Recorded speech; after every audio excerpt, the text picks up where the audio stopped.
And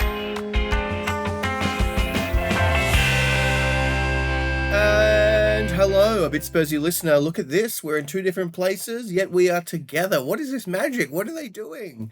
They're using the internet. If you've heard of it, that's great. If you haven't, I can't explain it now.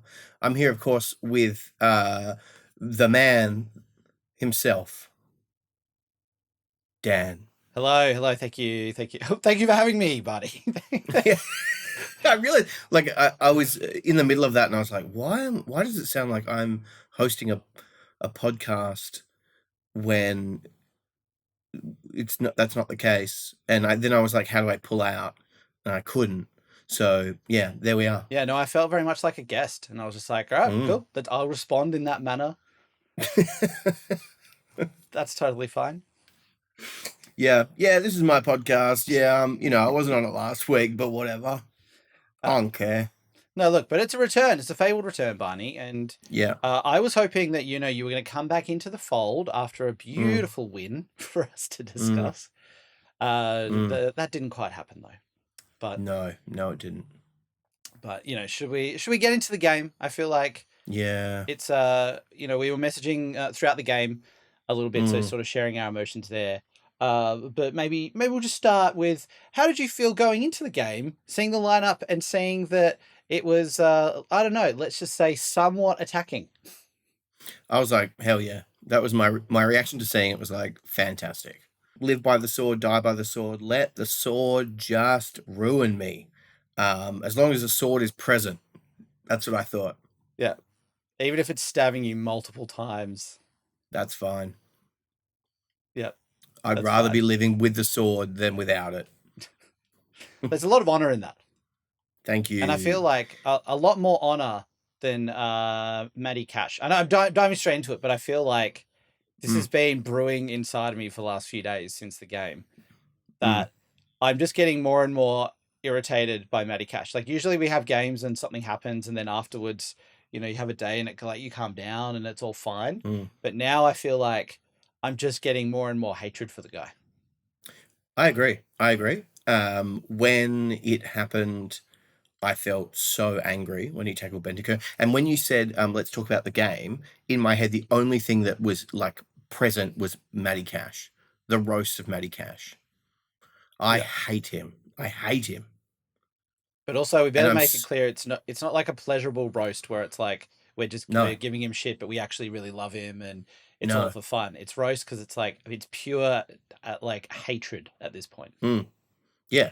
I there's no that's all just the fun of the podcast, you have a bit of a crazy opinion and it's the media, it's don't take it personally. No, do take this personally, Matty Cash. If you were to ever find this episode, I wish that you had never been born.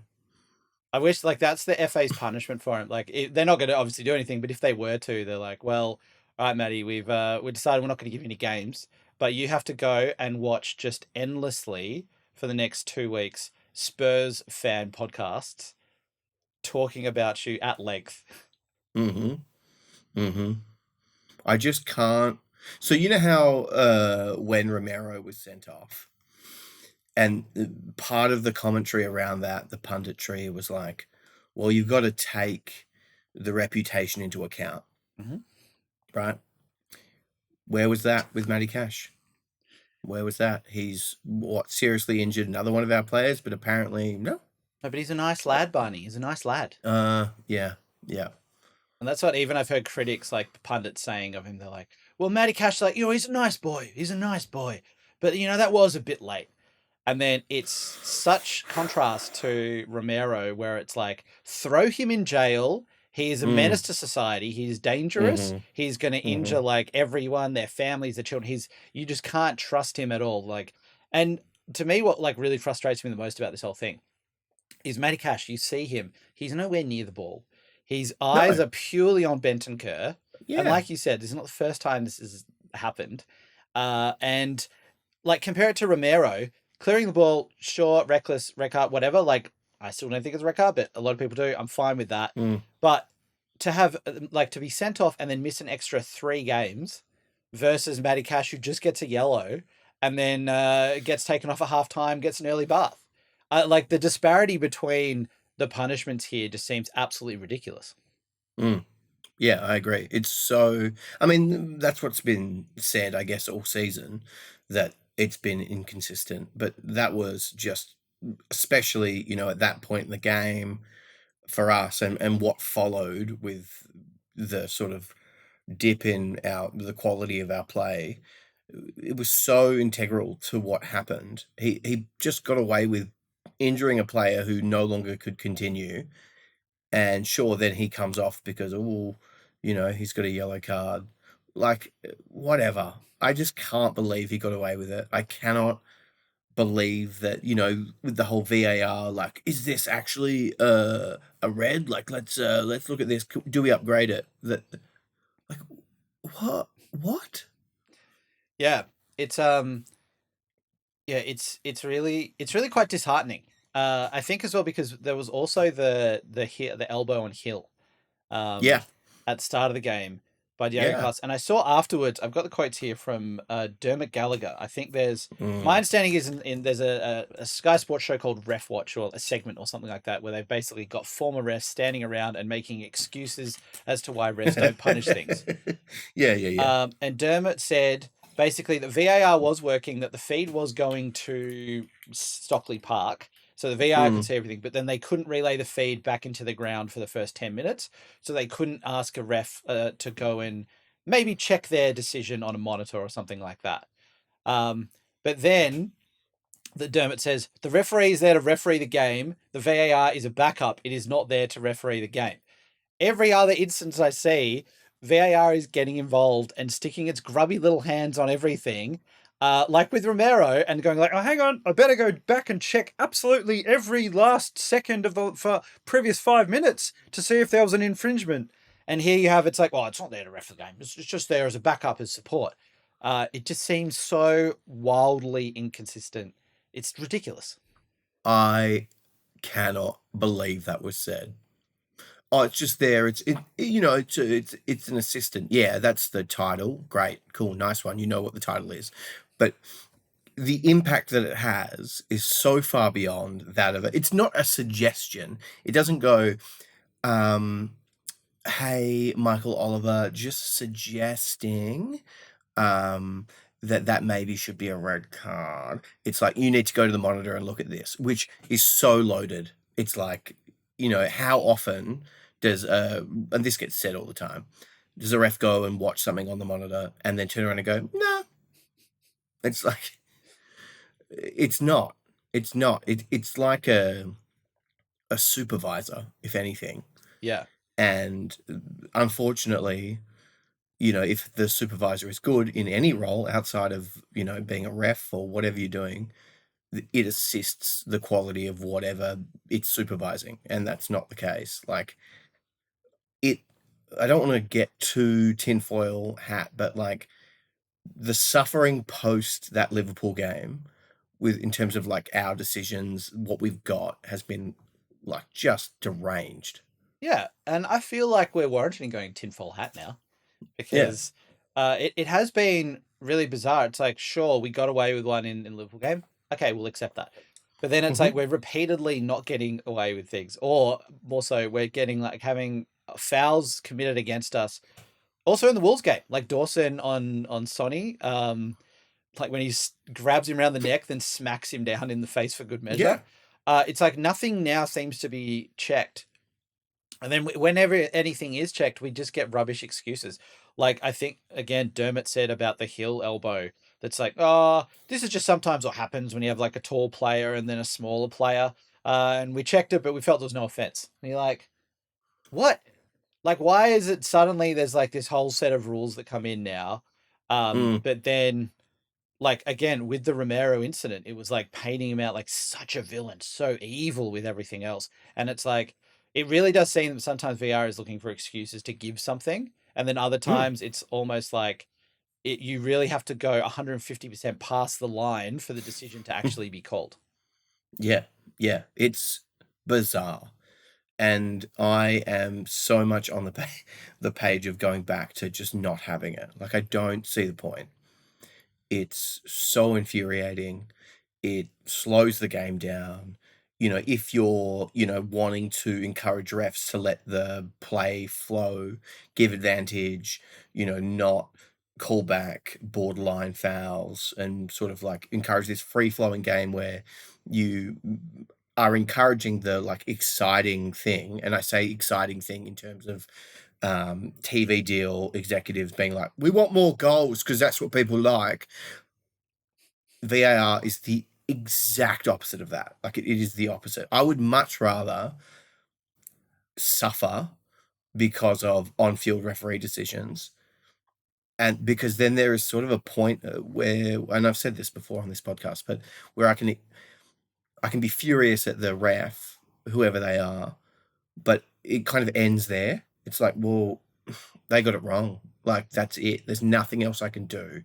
But this extra VAR thing adds this, like, it should be so much better than it is, but it's not. Like, it's reducing the quality of what I'm watching, I guess. Like, it's sticking to rules when, with outside of the context of the game, or ignoring other rules because of an unknown reason. It sucks. Yeah. And I think to add to what you said there, like the thing that's really frustrating about it is that it's not cut and dry. So it's not like we go to VAR and then we're like, oh, okay, we see that decision now. Clearly that's going to be a red. There is still the interpretation of the video assistant referee. It's just the interpretation of another human somewhere else, completely removed from the game. And so we're not getting those decisions. Like, I feel like if we were going to the VAR and every decision was completely accurate and the same week to week, you'd be like, okay, fine. Like, right, it's more like a science here. Great. But it feels like it's not. It's still the interpretation which is happening.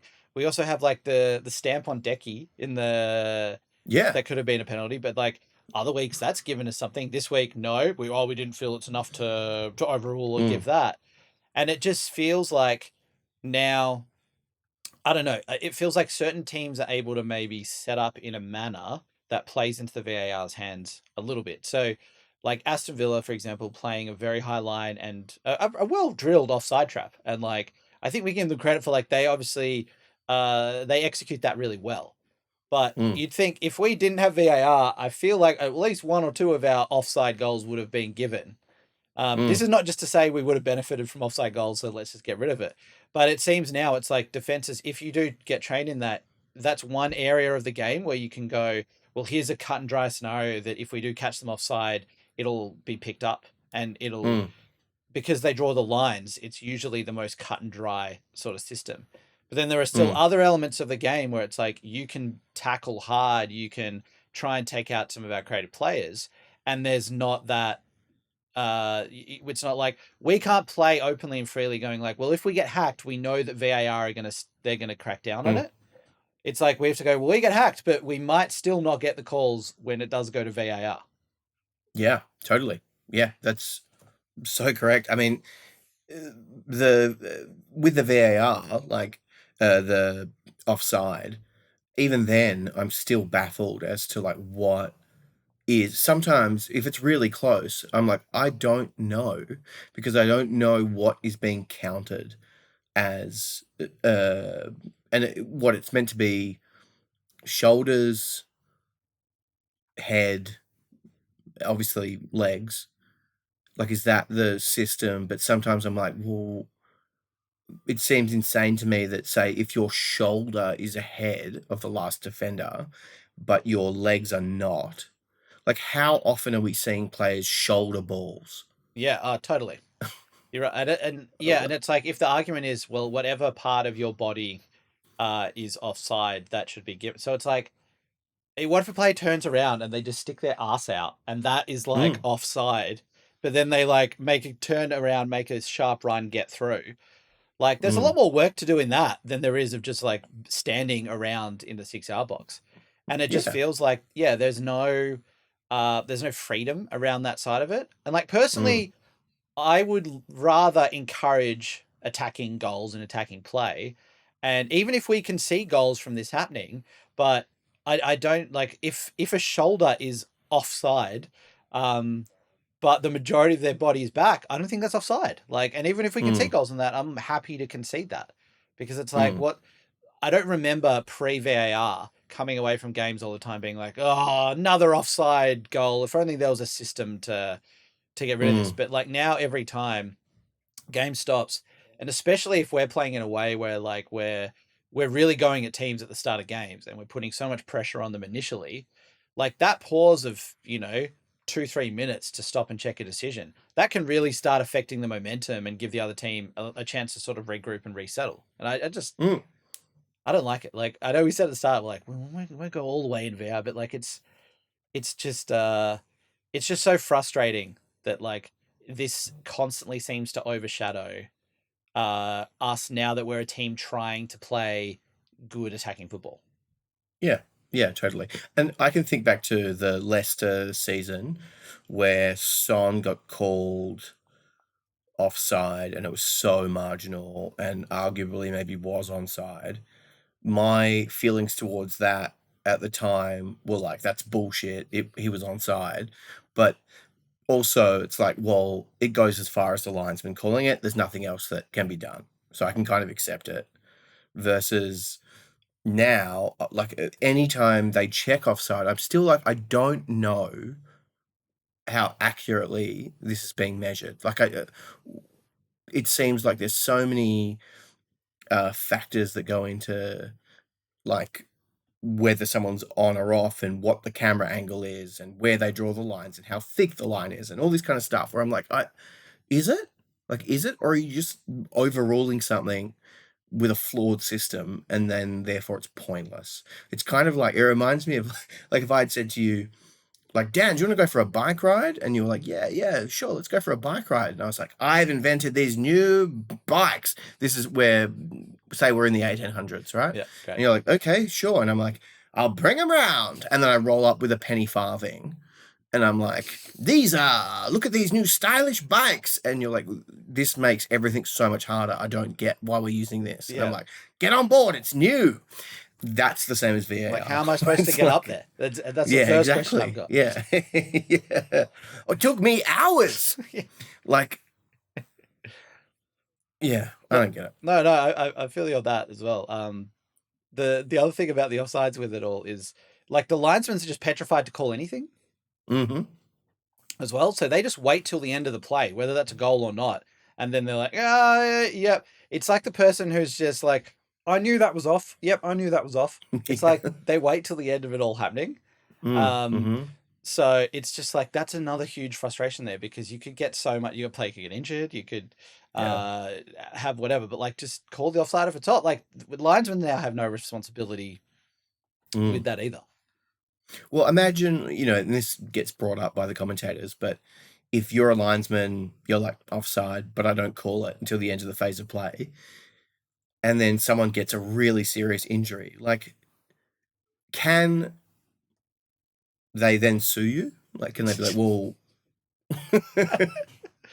I feel like if this was the MLS, that would be the option that they could go with. Absolutely. They're like, I'm pretty sure in the MLS, I think with anything, you can just sue.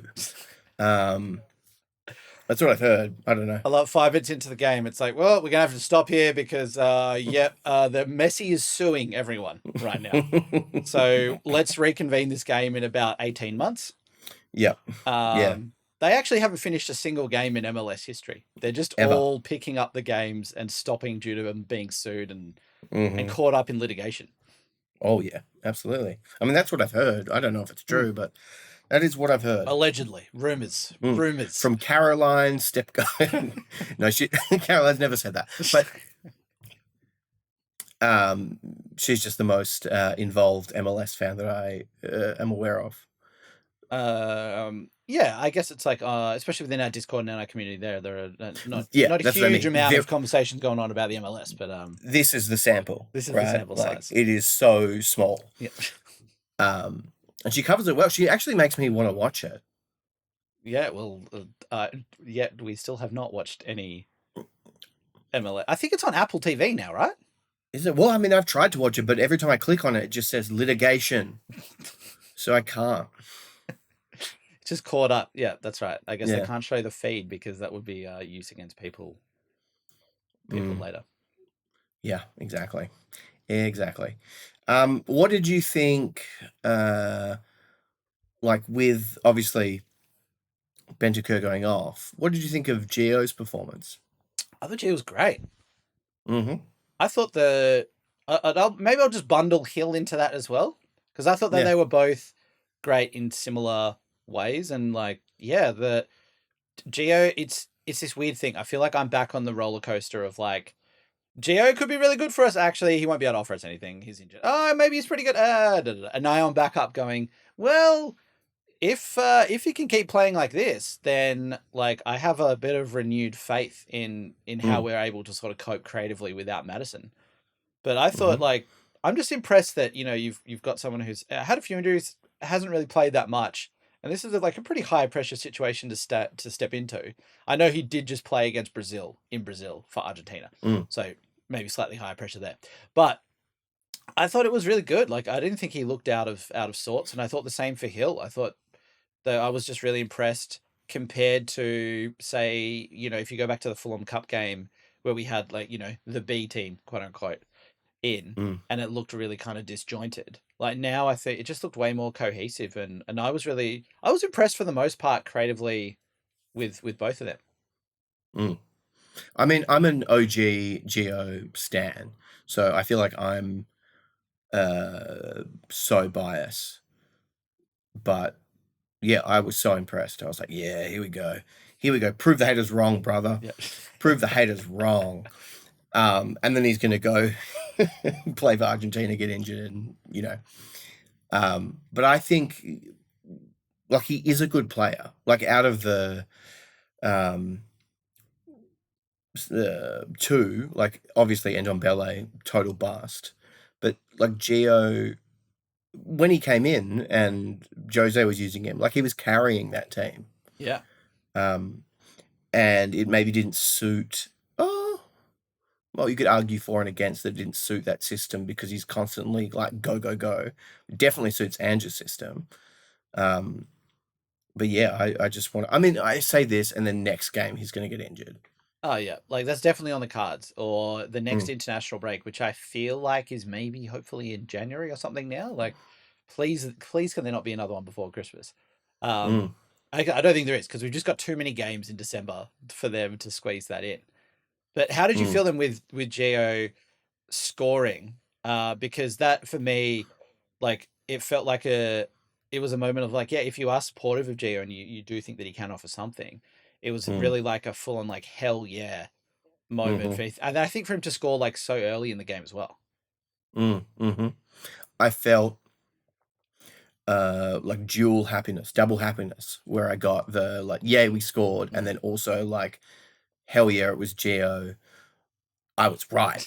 Yeah. I was right the whole time. Do you know what his celebration meant? I think he just did like one hand up and pointed to it. I didn't know what it meant. I don't actually, but I'm going to say it meant high five. High five. Anyone, hey, come here, give me a high five. High five. And no one gave him one. Everyone's just like, oh, I mean, Jay, if you want one, you just go in. Like you don't have to stand there and ask. But okay. Yeah. Yeah. Go on. Give it to me. Yeah, I don't know. I don't know what it meant, but I don't care because I was so excited when he scored. And like my bias towards him doing well is at the same time an acknowledgement of his faults while he's been at Spurs. Like I just want him to do well. I'm not going to excuse him for when he does things that aren't so good. But yeah, fully on that train. And also, I love, which plays in my head all the time, is when Jose says, he's like in the documentary, he's talking about the injury, and Gia says something like, "I will play for you. I play, boss," or something, and it's like a really weird boyish voice. Yeah. And that to me was so haunting that I was like, well, I'm a big fan now. I love that. So when he was doing his celebration, he's like, "Come on, boys, give me the high five. Come on, Yeah, come yeah, on." yeah. He's like, Brock Lesnar has a voice that you're like, what the hell? Yeah. Gio is similar. Yeah. Can you do a Brock? Do you do a good Brock impersonation? No, his voice is so weird that it's hard to. It's kind of like, well, I can't do it. No, I think that's that's pretty close, because you do expect, like, for someone like Brock, this huge gruff voice to come through and this beaming, powering, and then when you hear him speak, you're like, oh, that's why you don't speak that often. That's why you had Paul Heyman do it for years, because Yeah, exactly. Okay, that makes sense now. So maybe Gio needs Paul Heyman to come out and just be his hype man, just on the sidelines. Not the worst idea. Not the worst idea. Like, Not we could introduce the worst why can't we idea. introduce hype men? Like, why do they only have to be players celebrating on the pitch? Like, we have managers, like the agents. Yeah, the agents. Like, there's a special agent's pen, maybe, where, or like they've got the lines drawn out and they're a little bit further down the touchline, and all the agents are allowed to stand in there and just hype up their players. Yeah, it sounds like what you're describing is we take sort of like a 4-meter squared portion of hell and put it on the sideline of Tottenham Hotspur Stadium, and we're like, yeah, let's see what happens. So what happens? Hey, it's a vibe in the stadium now. We're trying out new ideas. Yeah. We're going to bring the worst people in the world and we're going to pen them in. Yeah. See what happens. It's like becoming a new, like, hey, we want to be a progressive workplace. We want to be like, one of the best places to work in the UK. So our new rule is that every single person in the company gets one idea a year that we have to execute. And then someone in, like, the concession stand's like, well, what about this? You can put all the agents in a little pen on the side and they can shout out like Paul Heyman. I love Paul Heyman. And it's like, well, all right, we've got to do it. We've got to make it happen. I'm booking my flights right now to get a job at Tottenham Hotspur Stadium, if that's the case. And I will suggest that and be like, you said everyone gets an idea. So you've got to be here for 5 years first for that to come into effect. We do have some standards around it. I have been here for 5 years. You've just ignored me. Don't make me sue you. Yeah. I know what goes on in the MLS. Yeah. Look, it could happen. It could happen. It's fine. I prefer this than VAR. Anyway, I just find myself slipping back into VAR all the time. I think other talking points for the game. Oh, I was keen to ask you, how did you feel about your Man After Midnight? My Man After Midnight? Isn't that the Yabba song? What? Decky, isn't that? Oh, as in, how did I feel about Decky's performance? Yeah, is that your man? Isn't that the song, Man After Midnight? Gimme a Man After... Yeah. Because I remember this from a pod a while ago where you said My Man After Midnight, and I said, what's that? And you're like, it's ABBA's song, Decky, Gimme. And I'm like, oh, okay. Yeah, my bad. So what you've done is a clever reference, and what I've done is miss it completely. And because I was like... To be frank with our listeners, I have been so totally consumed by CM Punk returning to the WWE that when you said Man After Midnight, I was like, CM Punk? Yeah. My brain is broken. But I would like to say, actually, that I made some wrestling tweets and John Cena follows me on Twitter now. But anyway. Yeah, that's right. That's that way. Real John Cena? Real John Cena. Verified real John Cena? Verified John Cena follows me on Twitter. Wow. For a second there, I was thinking in my head, I was like, oh, poor Barney. It's just someone who's paid for the blue tick who's John Cena. You're like, John Cena follows me. Follows me on Twitter. He's got like no followers. It's weird. It's so weird. He must have deleted them all and then started following me. Yeah, he posts like heaps of links to these like what seems like really cool products. I bought them all, and I still haven't heard back from him. Yeah, I haven't heard anything back, but John will deliver. No, legit. That's John Cena. What do you know? What triggered that? Like what tweet? Yes, I made a tweet about CM Punk, and I made a new Twitter account. I'm not going to say the name. And made a tweet about CM Punk, and like literally 6 people follow me, and one of them is John Cena. I feel like people stumble across that. They'd be like, they think you're part of his entourage or something. They'd be like, who is this person? Like that's a very powerful move that if you've just got like 6 followers and one being John Cena, that's amazing. Yeah, it's insane. And the other two are huge aggregator. So it's worked. It's worked what I'm doing on there. Well, look, tie the worlds in, Barney. Like, get him finally. I guess if he follows you, you've probably got access to his DMs. Yeah, well, I mean, he's a Spurs supporter apparently. Yeah, so let's get him back to the stadium. Yeah, get him on the pod. Get him on the pod. Get Cena on the pod. Yeah, and then the whole time we would just be talking about CM Punk the whole to the point where he'd be like, I don't want to talk about that anymore, and I'd be like, come on, man. Yeah, I'd love to talk about Tottenham. Yeah, and I'm like, nah, it's not really about that. Anyway, my man after midnight. What did I think of his performance? To be honest with you, I can't. I would say finish your chances, you dog. Seeing how I thought that he had a pretty good game, that was very much on the other side of the seesaw for what I was expecting. Well, I thought he was good, but that's what my takeaway was still like, dude, come on. No, I like it. The finish your chances, you dog. Yeah. Episode name. I'm just saying episode name. Yeah, fair. That would have been a pretty nice goal if he tucked away that one that hit the post. Mm. That would have been pretty solid. Yeah, I think that could probably apply to the whole team. Finish your chances, you dogs. Yeah. Because we do finish those and we clearly run away with the game. I'm not in the camp, and I don't think you are either, but like I'm not in the camp of like, oh no, this is such a bad thing. I'm finishing chance. Oh no, end of the world. But no. It was just very much an example of like, wow, if we're going to be creating this many chances, usually we're going to score like at least a couple of goals from this. But yeah, I do get the frustration there that if we did just put away one or two of these early ones, it felt like the game would have been done.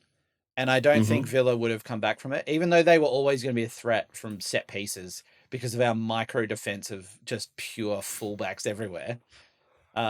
I still think they really, if we were like 2-3-0 up in the first 20-30 minutes, I think the game's done. They don't come back from that. They maybe score 1 or 2, but they're not gonna win. No, I agree. But we've got to give it up for our micro defense. My boys, my short kings, the short all kings together. And it's like we'd look at this, and then Doggy would be like, "I'm actually like 6'1" or whatever." So it's like, no. For the narrative, you're short. Everyone's short. You're all tiny. Yeah. There's no like 6'4" monoliths in there. Yeah, exactly. But I thought the short kings actually were like, they did all right. They did much better than I thought they would. Like before, I was like, I'm so sure that we are going to concede from a header or something like that. But that's fine. Like I don't think you can chuck a whole bunch of short kings in there and then expect that we're going to be able to compete in the air. It just felt like we're going to have to outscore Villa this game.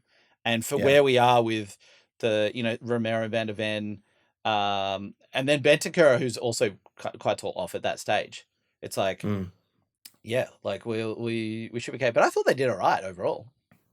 I thought they did pretty good.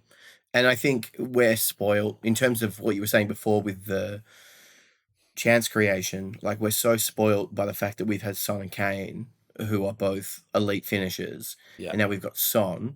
And if he's taken out of the game, like we're still expecting that level of accuracy or that return. And it's like, well, it's probably not going to happen every game. But also finish your chances, you dogs. Did you? I read that Bentancur has torn ankle ligaments. Like, yeah, I think it came out today, saying that he tore ligaments. It's really funny. So after the game, there were a few clips of him walking down the tunnel, and he was limping like really bad. And so Spurs fans are looking at that, going, "Oh my god, this is horrendous. This is so bad. We fear the worst here." And then you have two conflicting reports coming out. One going like, "He's just bruised. He doesn't even hurt. He's fine." And then one saying, "Oh, it could be kind of serious, but we need to wait to scan." he's bruised, he's fine. Rival fans jumped on that and then started like posting online of like, oh, look how soft he is. Oh, he's fine. And then all this outrage. Oh, Matty Cash didn't even hurt him. And then it comes out today and from like trusted sources that now where they're saying like, no, ankle ligament's done and it'll be at least 2.5 months or so until he can even think about returning. And so it's just another devastating blow. I feel so bad for Bentancur because as well in the first I forget what minute he got injured in this game, but it was like 25, 30, something like that. In the first part of this game, like he didn't look like stressed out or pressured at all, and he was just absolutely dinking the ball around, like he was just peak Perlo. So I was like, oh my god, Bentancur, like I'm so happy for you to come back and just like you really helped controlling the game here, and then for him to go down and be out for 2 months, I'm just like so devastated for him. Oh yeah, I think if we're scrambling for positives, which I mean scrambling, like there's nothing that could possibly outweigh the fact he's just come back and now this has happened because of a dirty, disgusting, filthy grub man, Matty Cash. The only positive has been the memes that zoom in on Romero's face after it happens. Oh yeah, where he's standing up. And he's got his jacket and his jeans on, and he's like looks like a disgruntled nightclub bouncer.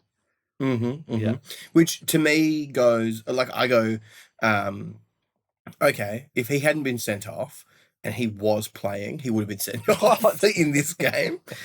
But also, like we need to be like for the next game, we need to have some plan in place because he's not going to forget. Yeah. Well, so wait, is your silver lining from this the fact that the positive is that if Romero was playing, he would have got suspended for like 10 games. So it was good that he was actually sent off. No, the silver lining is how funny the memes are. Oh, okay, great. Sorry. I thought it was like, I'm like, we're really stretching now if we're like, Romero could have killed Matty Cash. So that's the positive we'll take from this. A man lived. But yeah, it felt like we didn't have... Romero's definitely one of the, kind of like enforcers. Did you see that? I saw a thumbs up just came up on your screen. Oh god, it's happened again. Okay. Now another one. Is that are you doing? Is that you're doing? I think if I do this, I'm trying to do thumbs up now, but nothing's sorry, coming dude. through. Sorry, dude. You got the special effect going. I've got the special effects. I'm just connected to this system. For anyone listening to the audio here, we should just explain that Barney just gave you a thumbs up, and then this little emoji bubble floated through the air with a thumb. So, yeah, we'll work out. It was magic. I'm Sabrina the Teenage Witch. Yeah, we do have a little cat. I do have a little... Well, he's not little, is he? He's big. No, he's big. What was the cat in that show? Salem, I think. Salem. I love Salem. Salem, favorite character of all time. Well, not really, but up there. Did he have a posh English accent or something as well? No, he had like a... Oh, really? Hi. Like he was like a kind of... He was a smarmy American. Okay, great. Yeah. Great. Bring back Salem. Reboot Sabrina the Teenage Witch, but with original Salem. Yeah, fuck the Netflix version. Bring back the original with the animatronic Salem. Yeah, I would love it if they did that. They're like, all right, we're bringing back this show, but we're not going to reboot it like with new people playing the characters. We're just using the exact same old cast. Sadly, the cat's not here anymore, so now we've just got it. We've stuffed it, and we've got the animatronic version. Well, he was animatronic. Like there was shots of him running as a real cat. But most of the time, I'm pretty sure, yeah. I feel like my brain's going a bit foggy here, but like he was literally like his mouth would be moving and talking. Well, is that right? Yeah. Did you think that was a real cat? From my memory, I was just like, was that a real cat on the show? And like the talking was, I didn't connect like how that actually would have eventuated. God, it'd be hard for them to reboot it. They're going to find another talking cat. Oh, jeez. Okay, Dan, who that plays for Tottenham Hotspur or is associated with the club currently employed is Sabrina the Teenage Witch? I was going to say, like, who do you think is animatronic? That is my next question. So, Who is most likely to be Sabrina the Teenage Witch? mm, I feel like without defaulting all the time to skip on things, we just sort of think like Oliver Skip is just any character that falls into something. Just because he just looks like both at the same time an innocent child and an innocent old man. But Oliver Skip, I could see, but maybe I'm just filtered there by you giving him the Harry Potter references last week. So yeah. Okay. yeah, Okay. I'm gonna go with Valise. Valise, the guy we know very little about, and Yeah. but it makes sense. That's why we know so little about him. Exactly. He's got a double life. Suspiciously, we don't know much about him. Yeah. What did you do you still subscribe to The Athletic? No, I don't think so. No, Mm. I'll like occasionally see their like headline to their articles, and then if someone posts like a longer like snippet somewhere, but I think I stopped subscribing properly like a while ago. So I wasn't, and then I got an offer that was like $1 for the entire year, and I was like, sure. And obviously, you know, that's their model where it's like we just want to get as many people subscribed as possible. It's not really, you know, whatever the point of it is. They had an article the other day that was like, is the Ange honeymoon over, and what now for Tottenham? And I was like, there was no, we were meant to be bad at the start of the season, right?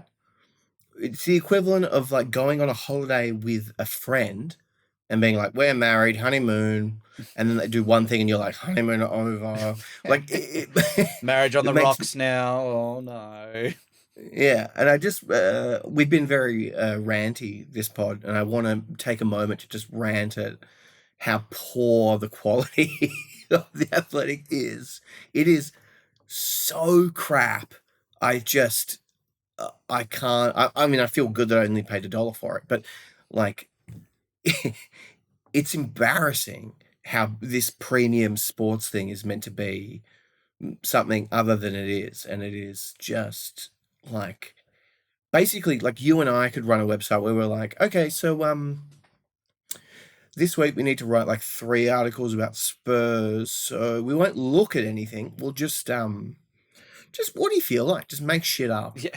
Kind of like this podcast, but we're charging like millions of people or thousands of people to be subscribed to it. Oh, definitely. I feel like it's almost like other media institutions were doing that too. Like I think Amazon Prime Video Sport or whatever that's called, they put out a tweet which had like Ange with like his head in his hands, and it was like 3, and it was like it's some graphic they made. And it's like 3 losses on the row. It's 3 losses in a row. What on earth is going on at Tottenham?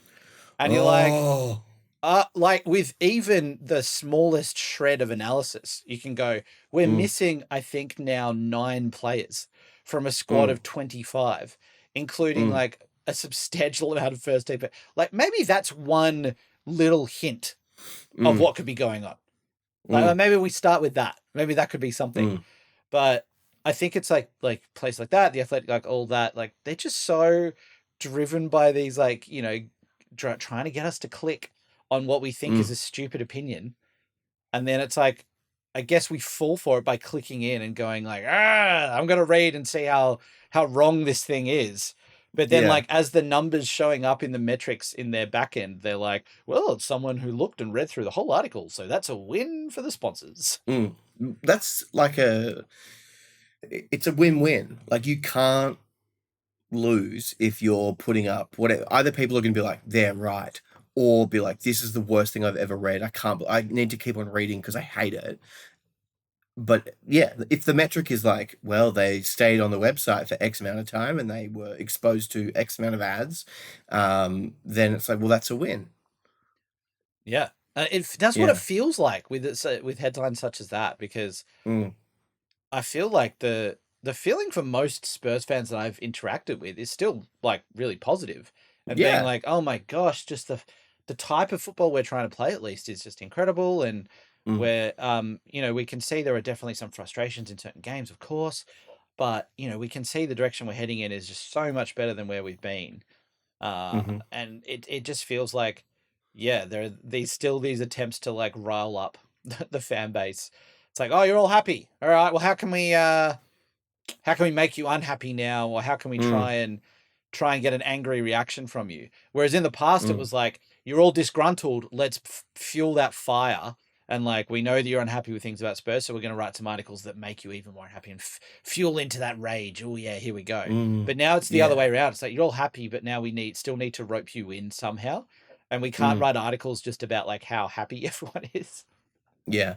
Yeah. That's boring. We need something. We need the juice. Yeah. Which reminds me, obviously we're 45-ish minutes in here, which means that, the people that are still listening are the true fans, the true stakeholders in A Bit Spursy. But I saw the other day you're on another podcast again. Yeah, I was. That were you? I was on. Yeah, nice. How was it? It was great. It was on Holly's Hotspurs. It was really lovely. That was lovely. Holly's Hotspur? Holly's Hotspurs. Yeah. Is the host or the person called Holly? Yeah. Yeah. Oh, nice. Yeah.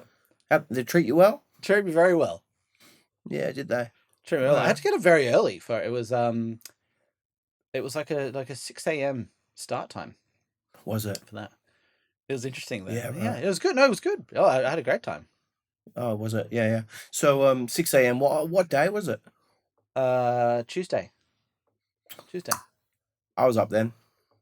You were up then? I was just staring at a wall.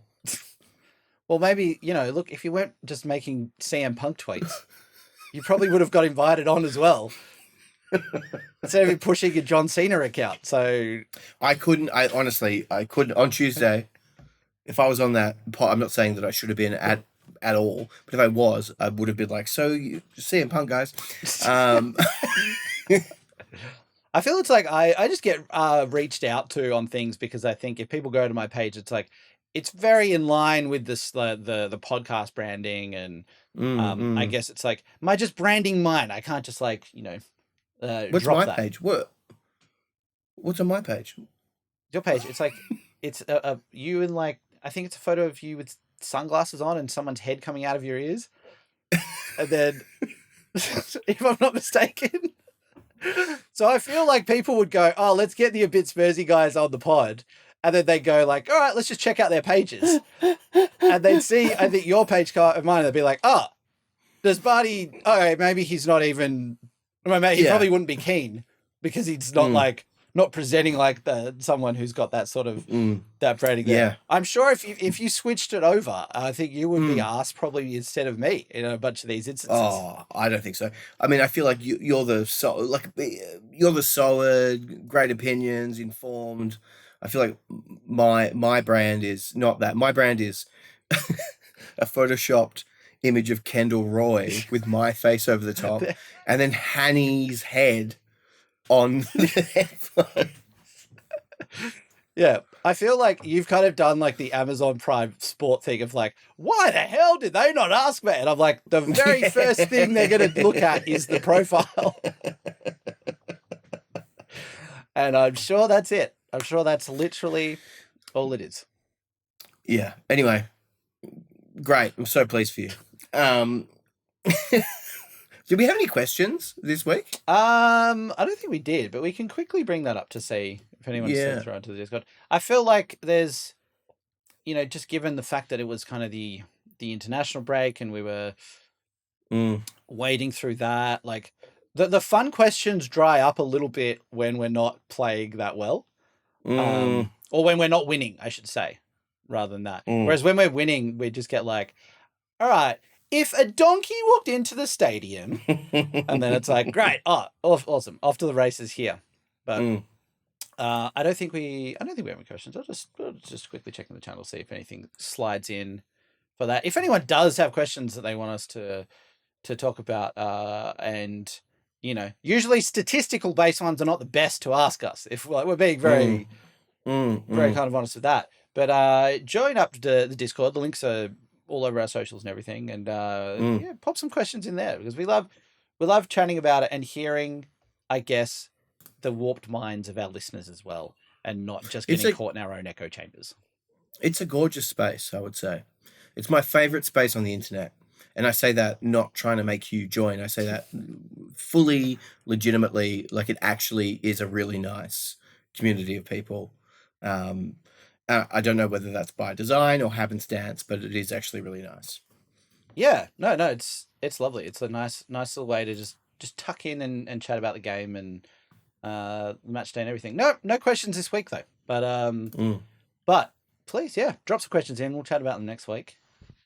Yeah. Ask me some questions about CM Punk.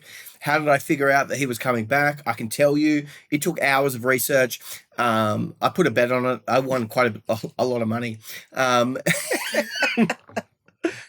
look, to be fair, you can ask any question you want, really. Like, they don't even have to be football related if that's how you're inclined. There's no filtering process there. We'll just go through whatever's there. So, yeah, ask us something about CM Punk, and then Barney will have the best 15 minutes of his life next week. Yeah. 15, 20, 30 minutes.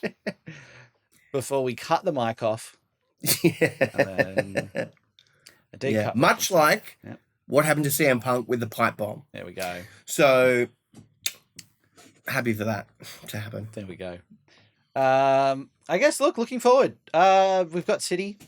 Sunday night, our time. It's like a 3 a.m. kickoff, which it's going to be rough to get up and see Haaland score 15 goals at 3 a.m. in the morning. Yeah. So I think I'll probably watch that on delay. What about you, Barney? Well, I mean, I always say, delay, and then I'm like, I'm up. Yeah, it always does happen. But I turned 30 like the day after. And I want to come into that feeling good. So I feel like I might watch it on delay. Yeah. So then you will ruin your birthday the day after. Hell yeah. Preemptively. It sounds quite negative. Like, I honestly think that we're going to lose this game. Yeah. But also, we seem to just, like, get results against City. So there is a chance that somehow with our cobbled together bunch of heroes... we might, like, Bentancur being out, that's a big thing. But Basuma's back, and I guess he hasn't been playing that well recently.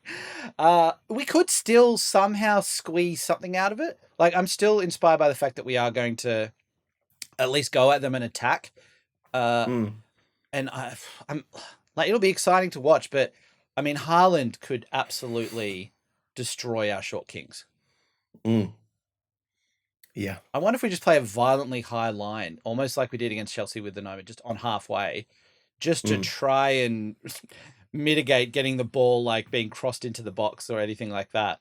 But then again, I say City do have the players, unlike Chelsea, to be able to just ping through and break that.